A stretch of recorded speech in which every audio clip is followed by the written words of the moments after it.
हैदराबादी बिरयानी मंडी shawarma Kerala food poisoning की सतह के बाद स्कैनर के तहत अरबी मंडी तर्ज का पका हुआ खाना और शवरमा खाने के बाद केरला में 8 माह के अरसे में 3 नौजवानों की फूड पॉइजनिंग की वजह मौत ने खाने की हिफाजत और खाने की हिफ्ज़ान सेहत पर तशवीश पैदा कर दी है, जो इनकी खदमत करने वाले आउटलेट्स के जरिए मश्क की जाती हैं। मंडी के खाने और शवरमा खाने के बाद फूड पॉइजनिंग से नौजवानों की जानों के ज़िया पर रद्द अमल जाहिर करते हुए शहरी के chairman national IMA Covid task force और IMA के साबिक सदर डॉक्टर राजू जयदेवन ने इतवार को ट्विटर पर लोगों को एहतियाती तदाबीर के बारे में आगाह करने के लिए कहा। फूड जॉइंट्स और यहाँ तक कि सारिफिन के जरिए भी लिया जाए। मुकामी तौर पर तैयार करदा शवरमा गोश्त मुर्गे के एक बड़े मखरूते ब्लॉक पर मुश्तमिल होता है, जिसे कहीं और जमा किया जाता है और तस्वीर की जगह पर लाया जाता है।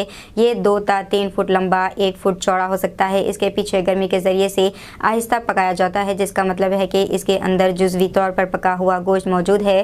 गोश्त इसकी बैरूनी गर्म सतह से मुनवाया जाता है और कच्चे अंडों, लहसुन और तेल से बने सलाद और मेवों के साथ लपेट कर काम किया जाता है। डॉक्टर राजू ने कहा, अगर गोश्त पहले ही असेंबली पॉइंट पर आलूदा हो तो ये बैक्टीरिया के लिए एक बेहतरीन सकाफती जरिया बन जाता है, ख़ास तौर पर कच्चा हिस्सा। इन्होंने खबरदार किया कि चौंके गोश्त को साइड से बाहर जमा किया जाता है। कस्टमर के लिए ये बताने का कोई तरीका नहीं है कि आया ये हिफ्ज़ान सेहत के हालात में किया गया था या पिछले दिन सुस्त फ़रोख्त होने के बाद इसे रात भर रखा गया था। हालिया दिनों में मंडी और शवरमा खाने से मोहब्बत करने वालों में ज़बरदस्त मकबूलियत हासिल करने के साथ इनकी पेशकश करने वाले मुतअद्दिद आउटलेट शहर भर में आ गए हैं। अगरचे मुकामी इंतज़ामिया और महकमा सेहत के फूड इंस्पेक्टर खाने पीने की जगहों पर चेकिंग करते हैं, लेकिन इन खानों के आउटलेट्स इनके मेन्यू के ख़ास बात के तौर पर बड़ी तादाद में बढ़ चुके हैं, जिससे इनको मुनज़्ज़म करना मुश्किल हो गया है।